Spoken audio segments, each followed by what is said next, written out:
I want you to become a full-time housewife. And I followed his wish. However, my husband soon started yelling at me, and my mother-in-law began making snide comments every day. If I made even a slightly unhappy face, they would yell at me to leave the house. One day, I was abandoned on a dark mountain alone, and I thought, this could be it, the end of my life. Just as I was losing hope, a knight in shining armor appeared before my eyes, as if in a dream. My name is Whitney, a housewife in my 30s. I used to work as a regular employee like everyone else before becoming a full-time housewife after marrying my husband Brent. We used to split the household chores while working together, but one day he told me he wanted me to become a full-time housewife. I don't want to do housework at all. Whitney, will you become a full-time housewife? I will earn enough for both of us. With those words from my husband, I resigned from my job. My husband had no experience living alone, and it took him time to learn how to do laundry, cleaning, and cooking. I thought it was okay for him to take time to adjust, since no one is perfect from the start. However, my husband seemed to have no intention of doing any housework at all. I was anxious about quitting my job, but I thought we could eventually have children, so I decided to focus on housework as my husband wished. At first, my husband was grateful to me, and I was happy to do housework for him. However, lately, I've just been sitting in a chair taking breaks, and my husband has been getting angry at me. Hey, why don't you do some housework? Haven't you finished washing the dishes yet? And the room is still messy. And so he began to nitpick and complain about everything. Being a housewife must be easy. You probably just laze around and take naps during the day, right? His constant complaints began to wear on me, and I became fed up. Then I will quit being a housewife and get a job. Let's go back to sharing the household chores like we used to do. Even though I suggested that, my husband only responded with harsh words. Didn't I tell you that I will never do housework? Who do you think you are? Who do you think supports our living expenses? Working at a company is certainly difficult, but being a housewife is not easy either. He promised me that he would earn enough for both of us, but our income has remained stagnant for the past 5 years. I wasn't even given any money to manage because my husband believed that nothing good would come from giving money to a housewife. Every day, I was criticized and berated as a useless person, and was forced to obey him. Over the years, my way of thinking became distorted. My husband is just trying to help me by pointing out my flaws. It's all my fault that I can't do the housework perfectly. Looking back now, I think I was completely brainwashed. But at that time, since I had little interaction with the outside world, and my husband was everything to me in our small household, I didn't realize what was happening. Then one day, my husband came home from work and made a sudden announcement. We're moving next month, so start preparing. My husband bought a new house without even consulting me. Wait, you bought a house without telling me? What? I don't need to consult you about it. You're just living under my roof. My husband continued, and dropped another bombshell. My mother will also be living with us in the new house. This made me feel even more confused and shaken. I dislike my mother-in-law and only saw her a few times a year since she lived far away. However, during those short visits, She would bully me and say hurtful things about my personality. Wait! You said we weren't going to live with her. I protested, but my husband didn't care at all. The situation has changed, so just do as I say.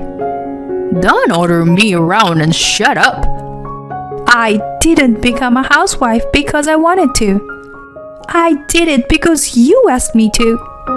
I wanted to retort like that, but when my husband shouted, my body froze and I couldn't say anything. Without being convinced, we moved to our new home. My mother-in-law had already arrived before us. As soon as she saw me, my mother-in-law started making obvious sarcastic comments to me. Oh, hi, Whitney. You're still as gloomy as ever. My husband didn't reprimand his mother, but instead said to me, Mom and I are going out to eat, so stay here and unpack our stuff. And don't use the heating until we come back. As instructed, I unpacked desperately while shivering in the cold. Life from then on was hell. My mother-in-law made me do household chores by giving me various instructions and then making me do them all over again every time. And when my husband came home, she would report to him with a pack of lies about how I neglected the household chores and how hard she was working. Heather made me do all the housework again today. And not only that, she criticized my cooking and yelled at me. It was really scary. My mother-in-law's eyes filled with tears and she appealed to my husband. My husband believed everything his mother said and started verbally attacking me. How could you do this to my mother? No, I never said anything like that. Everything she just said was what your mother did to me. I couldn't stay quiet, so I desperately tried to argue back, but my body was trembling. My husband patted his mother's back and glared at me. Shut up! You made my mom cry like this. Who do you think has been supporting you all this time, huh? Then my husband yelled at me and grabbed my arm, dragging me out of the house. He ordered me to get into the car and forced me into the passenger seat. In the back seat, my mother-in-law was inexplicably beaming with joy. As my husband drove away from the town, we left the city behind us. Where are we going? I asked, but my husband ignoring me the whole time. We must have driven for at least 2 hours. When I realized, the car suddenly stopped in the middle of a dark mountain. Get out. Huh? I asked, not understanding my husband's words. I'm telling you to get out. Why are you doing this? In a place like this? Shut up. If you can't obey me and my mother, then get out. Don't you ever come back. Are you leaving me stranded here? No. I desperately held onto my seatbelt, but my husband forcefully threw me out of the car. Wait! Don't leave me here! Please! Please! My husband and mother-in-law watched me scream in desperation, with grins on their faces from inside the car. Then they drove away and left me stranded on a pitch-black mountain road with no street lights. I was shaking with fear, with no phone on me. I desperately made my way down the mountain, determined to find someone to help me. Despite my efforts, I kept falling and eventually I became unable to move. My lips trembled and I went numb in my limbs. As I felt completely hopeless, I saw a car's headlights in the distance. The car stopped for a while, probably observing my situation, and then a man got out of the car. Hey, are you okay? What happened? Why are you dressed like that in this place? And you're covered in blood. As I looked down, I realized that I was barefoot and still wearing my apron. I explained my situation to the man while fighting back tears of relief from finally encountering someone. Then the man put the suit jacket he was wearing over my shoulders. I'll take you home. Don't worry. But should we go to the hospital first? Though I felt sorry, I decided to have him drop me off at my parents' house in a neighboring town. I felt like he was a godsend at that moment, as I never would have gotten into a stranger's car under normal circumstances. When my parents saw me in my current state, they were shocked and cried as I explained my situation. They repeatedly thanked the man who brought me home and planned to thank him properly later. Exhausted both physically and mentally, I couldn't bring myself to contact my husband and my mother-in-law and ended up staying with my parents.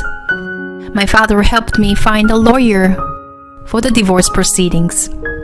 However, just as I was about to take action myself, my husband and mother-in-law barged into my parents' house. Heather, I know you were there. Come out. The lawyer contacted me. I'll never allow a divorce. I could hear my husband's yelling from outside the house. He was kicking the front door and twisting the doorknob with all his might. My father said he would handle it, but I felt like I had to do what I had to do. I asked my father to call the police if something happened and opened the front door. My mother-in-law and husband started berating me, telling me to apologize and calling me a bad wife. I couldn't make any sense of what they were saying. Why should I apologize? Finally, I felt like I had woken up from my husband's brainwashing. My life is mine. I won't let them control me anymore. I gathered my courage and started talking. There's no way I'm apologizing. You're the ones who left me in the middle of a pitch black mountain and treated me like a garbage by telling me never to come back. I just did what you wanted, didn't I? Now, please go away. They probably didn't expect me to talk back, but they were taken aback by my rebellious attitude. However, they soon turned red and started yelling. Who do you think you are? I'm your husband, damn it. That's right. You were just someone being supported by my son. You were nothing. It's no use trying to reason with these two people who were making a fuss. Then, someone tapped me on the shoulder from behind. It's quite noisy here, isn't it? When I turned around, Robert was there. Yes, he was the man who helped me that day, even though we were complete strangers. Today, we were having a meal with him as a way of thanking him for his kindness. Suddenly, he popped his head out of the front door and said, "Keep it down. You don't want to disturb the neighbors." Then, upon saying that, Robert looked at my husband and said, "Isn't that you, Brent?" I was surprised to hear him say my husband's name, but my husband was even more taken aback. "What are you doing here? Why are you?" My husband pointed at Robert and stuttered.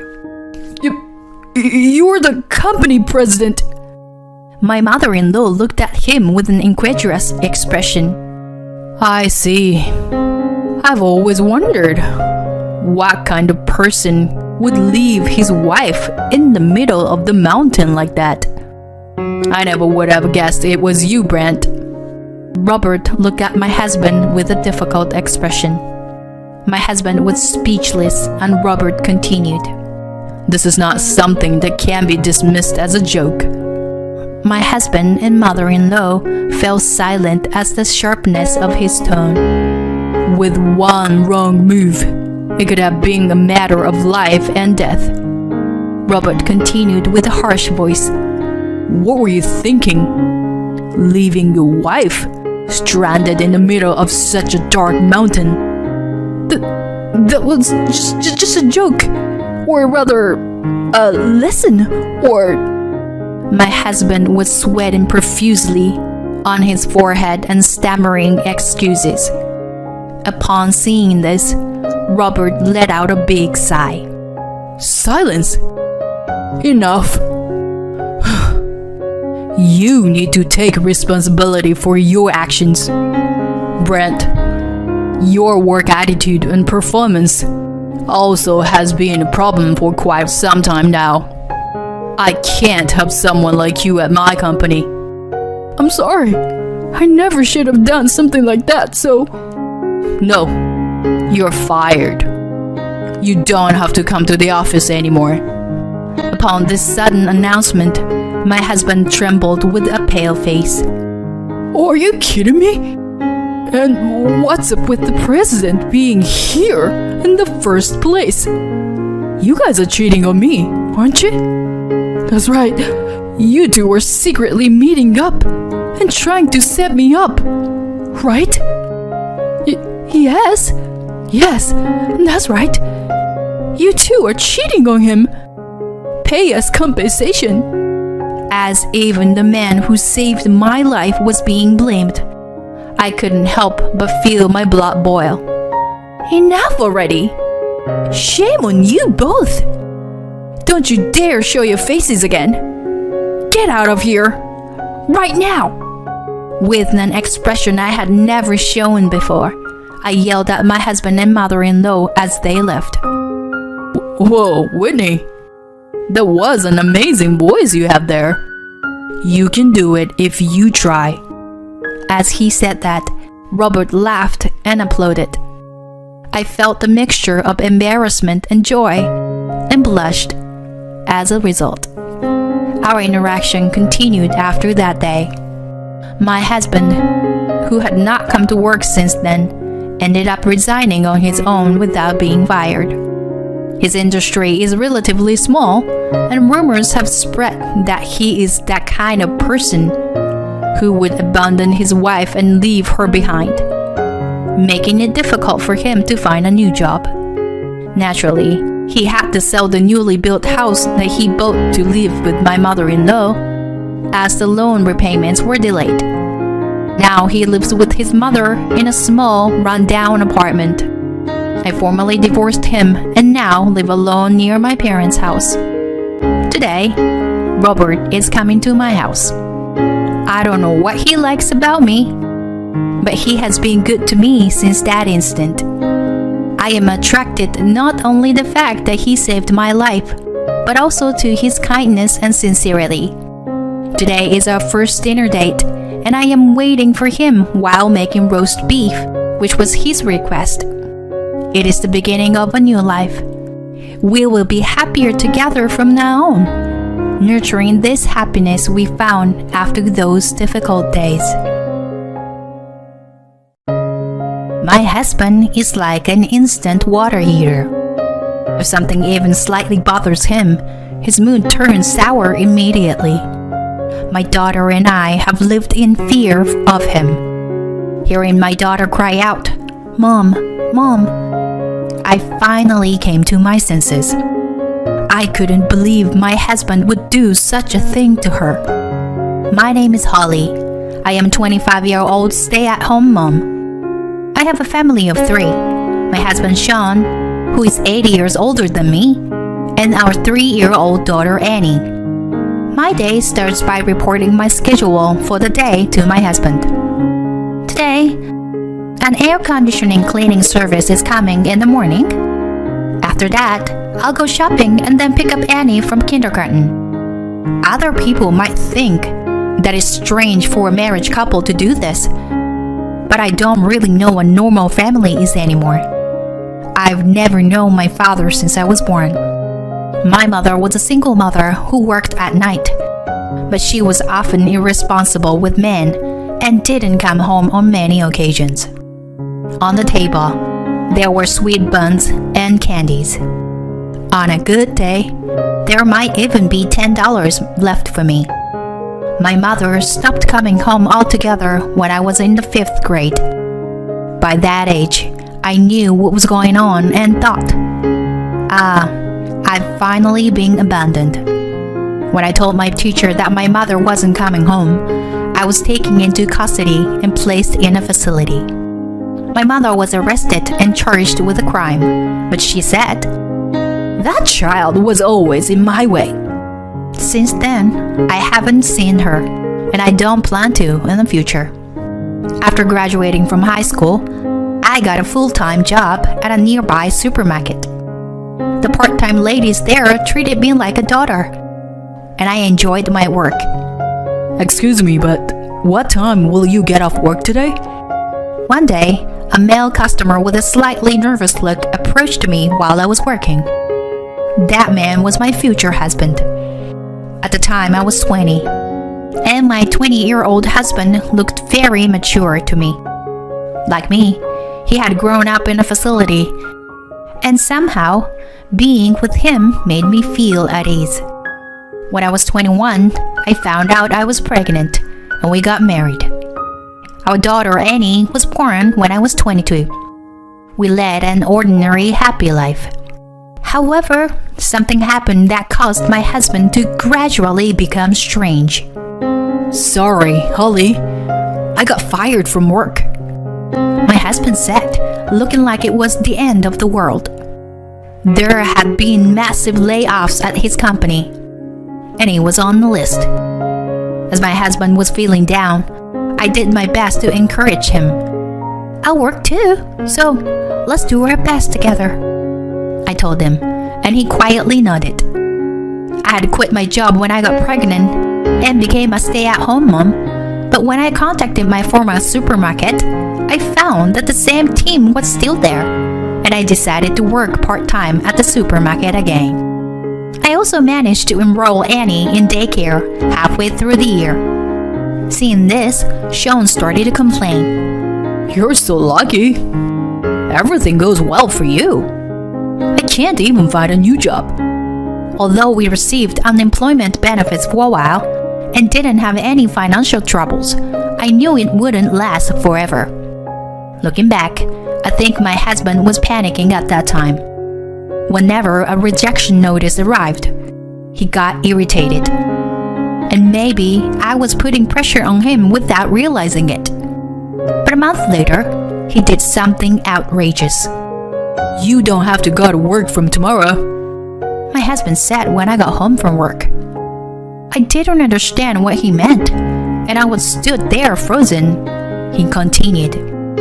I got a job. It's through a friend, but the pay is better, so you don't need to work anymore. Really? Congratulations! But I think I'll keep working part-time since I've come this far. I didn't mean any harm when I said that. I enjoyed working outside, and I knew Annie would need more money as he grew up. But my husband glared at me, slammed the door, and stormed out. In a matter of minutes, he returned in a good mood. That night, I received a call from the manager of the supermarket where I worked. Your husband came to the store today and yelled loudly. Is it true that you wanted to quit your job? I couldn't believe what I was hearing. I told the manager that I wanted to continue working, but he said, I really appreciate that, but after seeing what happened today, I'm sorry. Some of the employees were frightened by your husband's presence. So please understand. The manager apologized several times, and I quit my job that day. After taking a bath, my husband was drinking water, and I asked, Why did you do something like that without asking me? Is it true that you caused a scene at the store? I told you I wanted to keep working. At my words, he slammed the glass he was holding down hard and said, I just told them you won't be coming from tomorrow. I didn't cause a scene. That's an exaggeration. My husband's loud noise made Annie cry. He wasn't always like this. He used to be so kind. You've been acting strange lately. I can't live with you like this. I'm gonna live with Annie." At my words, he sighed and said, What can you do on your own? You barely have any education, and you have no home or anyone to rely on. It hurt, but what he said was true. As I cried, Annie looked at me anxiously and patted my head, saying, "It's okay. It's okay." The next day, while Annie was at daycare, I went to consult with the police. I'm scared of my husband, but I hadn't been physically abused, and I didn't have any injuries or bruises. An old male police officer said to me, Things happen in married life. Try talking to your husband a little more. He didn't seem to take my concerns seriously. As I walked alone, thinking that this was how the world was, an older woman approached me. "Hello, Annie's mom? Are you alone today?" She's Sally, who lived in the house across from our apartment. She lived alone in a big house. Annie was very fond of her and called her grandma to play with her. When I apologized, she said, I'm happy to be called that, so it's fine. She was a cheerful person. My husband had a good public face, so she said he was a wonderful husband. But he said to her, That lady is a bit too friendly. It's better not to get too close. Since then, I had been letting Annie play with her when my husband was not around. Recently, my husband had been unemployed and always at home, so it had been a long time since I talked to her. My husband is at work and Annie is at daycare, so I'm alone today. She looked at my forced smile and said, "Oh, is that so? Then, would you mind accompanying me for a while?" She forcefully took my hand and invited me into her home. Her garden was filled with colorful flowers, like a flower field. It was so beautiful that I unconsciously shed tears. I love flowers and enjoy having tea in the garden like this. But it's lonely when I'm alone. Today is nice because you are here. What's your name? Holly, I answered, and she said, What a lovely name. From that day on, I became Holly instead of Annie's mom. When I returned home, my husband was already there, and I unconsciously trembled. I told you not to get along with that old lady, didn't I? Why don't you understand? He kept asking me, and I was too scared to speak. I could only say, "Please, divorce me." Fine, but leave Annie. What can you, an unemployed person, do? Where would you live? How do you plan on eating? You can't handle all yourself, can you? I'll support you and Annie from now on. Isn't that good enough? With that, he smiled kindly like he used to and hugged me tightly. I was so ignorant and foolish at that time. I should have run away, but I couldn't move, fearing that he would find me and do something to Annie. Since that day, I was constantly under his surveillance. From now on, report your plans for the day. And if you meet someone, make sure to let me know. Got it? Where had the husband I loved gone? Even our young daughter seemed to understand, and she stopped leaving my side, even though she had been a daddy's girl. He didn't seem to like that either, saying, Come on, Annie. Let's play with Daddy. But when she shook her head, he accused me. You're telling her something bad about me, aren't you? It was hell, but I had no one to rely on. I hated my weak self. I thought I was a failure as a mother. Since John found a new job, he had been earning quite well, and we were able to live comfortably. I heard he worked for a staffing agency, but the irregular working hours made me suspicious. Was he doing something shady? I began to think so. About 3 months passed in this hellish life when a decisive event occurred that would end it. That day, he was in an unusually good mood, to the point of being creepy. Even Nanny seemed happy, going to him on her own. It was a scene no different from the happy times we once had. If only those days could continue. But it was too late now. While I was preparing dinner, my cheerful husband said, Holly, I'll give Annie a bath today. Annie, let's take a bath together with Daddy today. Yay! She was so happy because she loved her kind daddy. Recently, he had been saying it was a hassle to give her a bath, and I have been giving her a bath most of the time. But I gratefully accepted his offer. I would regret this decision for the rest of my life. It was about 5 minutes after the two headed to the bathroom when I heard Annie's screams, which were far from normal. I quickly stopped what I was doing and ran to the bathroom. Annie? There was no sign of the two in the bathroom. Panicking, I rushed outside. There, in a parking lot, stood my husband, Annie, and an unfamiliar man. Upon seeing me, Annie clung to me crying. She must have been terrified. She was shaking. What's going on? I glared at my husband, who looked a bit uncomfortable. The man standing next to him then said, Nice to meet you. I'm Kevin, Sean's friend. Your husband is currently working at my company. I felt nauseous at the man's creepy, smirking smile. Is that so? What do you want with my precious daughter? My hands were trembling as I hugged my frightened daughter. In response, she hugged me tightly. Then, my husband said something unthinkable. Listen, all we want is for Annie to be a conversation partner for some rich old men and women for a while. I told you I was working in a staffing agency, right? It's just that. And it pays a couple $100. It's a pretty good deal, right? You're always chatting with the bored-looking lady across the street. It's the same thing. He said he had taken her outside, intending to tell me afterwards, thinking I would object. What? What did he just say? What does he think of her daughter? A conversation partner? No way! I finally woke up to the reality. I marched up to my husband and slapped him. You've got to be kidding! How could you do such a thing to your own daughter?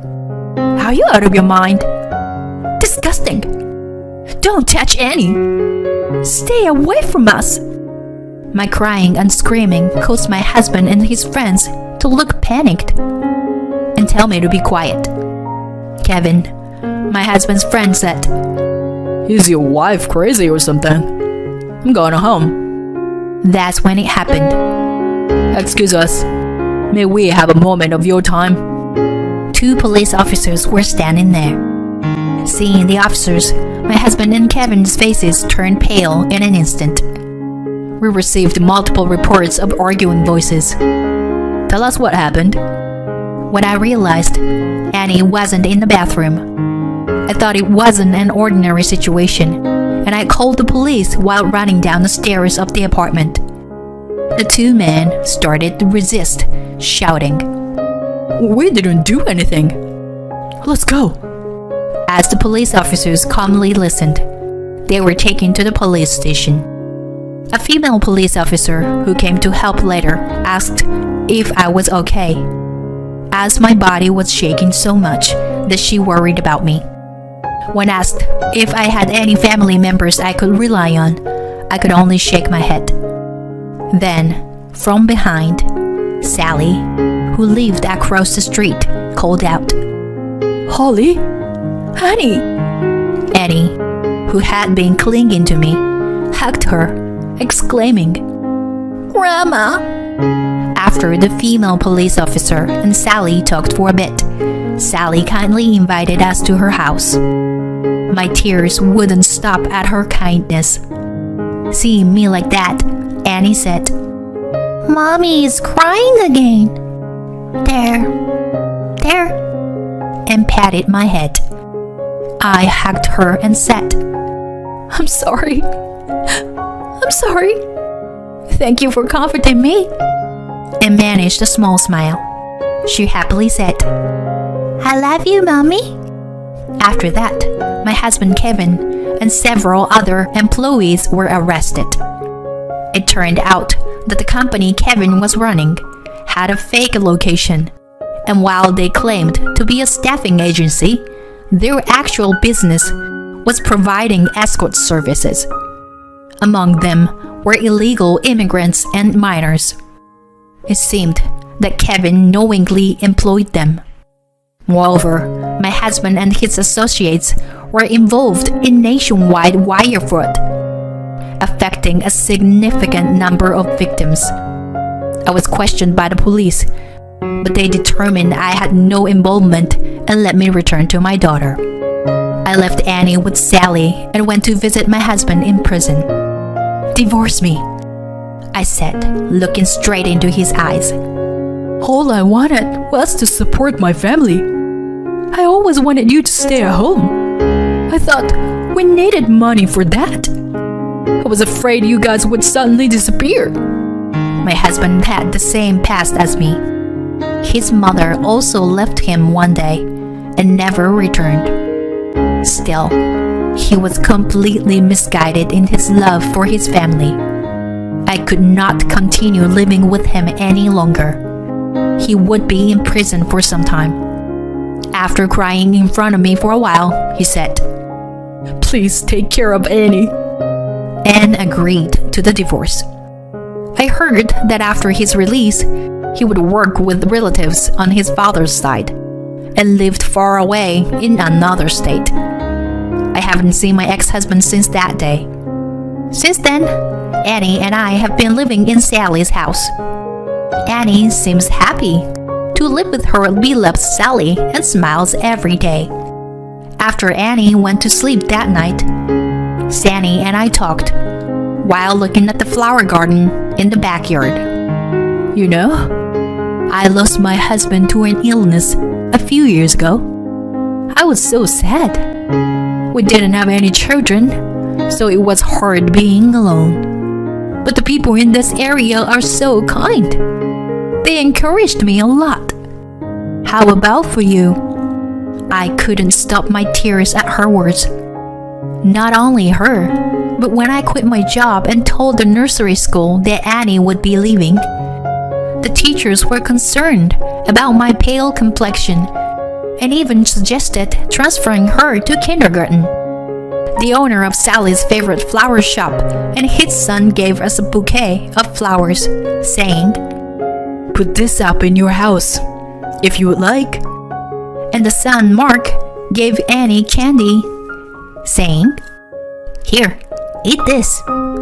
Even when I went shopping at my former workplace's supermarket, as a customer, the manager and part-time aunties ran up to me and said, You were not being mistreated by your husband, are you? You can always rely on us. The people who reported the situation to the police that day were our neighbors, including Sally, who were worried about my daughter and me. Everyone was so kind. Crying, I told Sally, I've always been told my mother not to be burden to others, so I didn't know how to rely on people. That's why. My mother always glared at me. I have no memory of her smiling. When I was in 3rd grade, I had a fight with a friend, and my mother was called to the school. On the way home, she told me, Don't be a burden to me, and slapped me so hard my cheeks swelled. Since then, I've lived my life trying to read people's faces. As I sobbed and spoke, Sally gently stroked my head and listened quietly. You are only 25 years old. You still have a long life ahead of you. And you are Annie's only mother. She has no one else to rely on. It's okay to ask for help when times are tough. People can't live alone. With tears in my eyes, I replied, Yes, thank you. After that, I started working at Sally's favorite flower shop. The owner had lost his wife early and raised his son Mark on his own. Mark and I were the same age. After working there for several years, Sally said, So, Mark, when are you going to confess your feelings to Holly? You'd better hurry, or someone else will snatch her away. I went to all this trouble. As if to interrupt Sally's rumbling words, Mark, with a bright red face, said, Wait a minute. Don't say that, Sally. That's when I found out that he had been interested in me since I was married to my ex-husband. A few years later, when I turned 30, Mark and I got married. Annie, now a grade schooler, was also very happy. At that time, my daughter and I had moved out of Sally's house and were living on our own. But of course, we invited Sally to the wedding. At 80 years old, she was still strong and healthy, and wholeheartedly celebrated my marriage to Mark. I'm surrounded by so many kind people. That day, I resolved to never forget the gratitude I owe to others, and to become a strong mother who would make my child proud. I wonder if I've grown a little since then. My daughter said, "Congratulations on your wedding, Mom. I'm happy to be your daughter. Thank you for everything," and hugged me tightly. From now on, I pledged in my heart to protect my precious family